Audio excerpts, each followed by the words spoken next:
The first is charging by friction. So whenever you rub a neutral body against another neutral body, there is a transfer of electrons. So the body, one body which is giving out the electrons becomes positive, giving out the electrons to another body becomes positively charged, while the other body which is gaining the electrons, so the body which gains the electron becomes negatively charged because there are excess electrons, and the body which gives out the electron becomes negatively charged.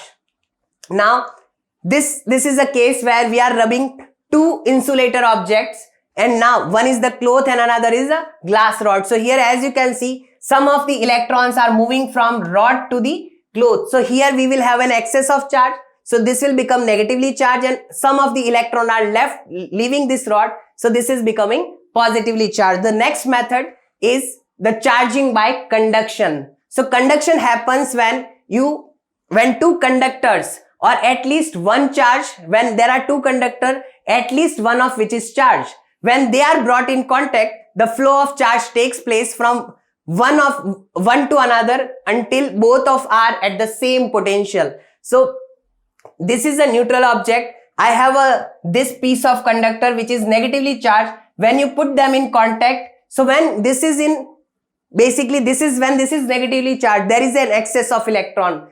Some of these excess electron will leave and go to the other object and will make that also negatively charged. So we can say that the charges which are produced are similar in nature. We brought the negative charge, and the charge which the neutral object gained after conduction is also negative. So some of the original charge is only transferred. So they are similar in nature. Next is the charging by induction.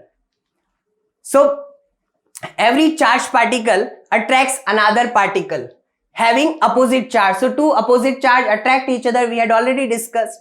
This method can be utilized for charging conducting as well as non-conducting bodies. How to do that? First, let us say this is a neutral object. It does not have any charge at all. So there is equal amount of positive and negative charge. When I bring this another charge object I'm not keeping it in contact, I am just keeping it near the uncharged or neutral object. When that happens, there is a distribution of charge which is taking place over here. So when this is positive, so all this negative charge gets attracted due to this positive charge and comes close to this surface. When that happens, what we do is, the second process is do the earthing of the other way around. So here this part I am connecting to the earth, or I am connecting it to the ground. When you do the earthing, what happens is this region is positively charged, and when that earthing takes place, what happens is that part becomes neutral. So here there was a deficiency of electron, and these excess electrons, some of the electrons comes from the ground and make this part neutral. But these electrons, they are still attracted, so they remains there. And now you remove the earthing. As soon as you remove the earthing, these electrons are still attracted, and this becomes overall, this is negatively charged now. Now as soon as you remove this one also, these charges get redistributed throughout the body, and now you get a negatively charged body. So initially this body was neutral, and now it is negatively charged. Here the benefit is when compared to conduction. So benefit is the originally charged body is not getting affected at all. This is as it is, and this charge is not going to be destroyed or not going to be affected. Now let us discuss Coulomb's law. So Coulomb's law is basically given for two charges. If there are two charges, then 2 point charges to be precise, then they are going to be either attract or repel out each other. Depends on what is their nature. So every two charges in nature attract or repel out each other with some amount of force. These forces, the F1 and F2, they are equal in magnitude and opposite in direction. They are basically action-reaction forces. So they are same in magnitude, opposite in direction. If we talk about these forces, then force between these 2 point charges is directly proportional to the product of magnitude of the charges. That is, this F is directly going to be proportional to Q1 times Q2. If one charge is Q1, other is Q2. We are just talking about magnitude. Direction we can decide as per the figure. If they are opposite nature, then they will be attracting out each other. If they are in same nature, then they will repel out each other. If both are negative, then also forces will be repulsive. But we can say that these forces are going to be proportional to Q1 into Q2. That is the product of the magnitude of the charges. If we talk about, they are also proportional to, they are inversely proportional to the square of the separation distance. So what is the separation distance?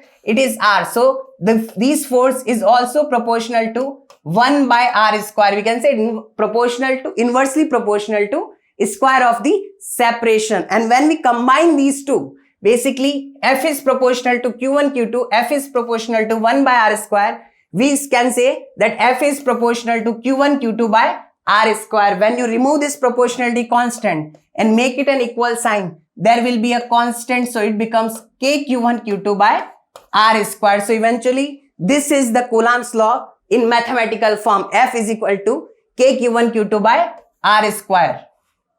Let us discuss this formula. So what is K? K is nothing but a constant. Now the value of K is 1 upon 4 pi epsilon naught if we are talking about vacuum. And if we are talking about another medium, then we can say K is 1 upon 4 pi epsilon. What is epsilon naught and what is epsilon? If we are saying that this epsilon is nothing but it is permittivity of that medium where these charges are kept. So the medium in which these charges are kept is also going to affect the force, and this epsilon is called permittivity of the medium. And permittivity of the any medium is given by epsilon naught times epsilon r. What is epsilon naught? Epsilon naught is permittivity of free space, and or we can also say permittivity of vacuum, and it is the same over here. So when the medium itself is vacuum, this epsilon is epsilon naught and epsilon r is 1 for vacuum. What about epsilon r? Epsilon r is known as relative permittivity or dielectric constant of the medium which is not vacuum. For vacuum, this value epsilon r is nothing but 1. Now, if we get the values, then K, which is 1 upon 4 pi epsilon naught, is, you need to remember this value, and this value is nothing but 9 into 10 raised to power 9 Coulomb per Newton meter square. The unit I will come back to. And what is epsilon naught? If you want to solve this value for epsilon naught, then epsilon naught, that is permittivity of the vacuum, comes to be 8.85 into 10 raised to power minus 12 Newton meter square per Coulomb square. Now, let us come to this unit.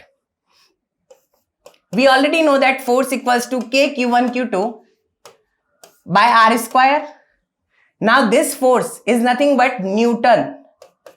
This K, we are finding the value of Q1 into Q2 is like Coulomb square divided by r square. This is the separation distance, which is meter square. So eventually the unit of K is nothing but Newton meter square per Coulomb square, which is written over here. And if we talk about the epsilon naught, what is K and epsilon naught, how they are related? This is how they are related. K is equal to 1 upon 4 pi epsilon naught. So this 4 pi does not have any unit. So whatever is the unit of K, reciprocal of that is epsilon naught's unit will be reciprocal of that. That is going to be Coulomb square per Newton meter square. And this unit is the one which is written over here.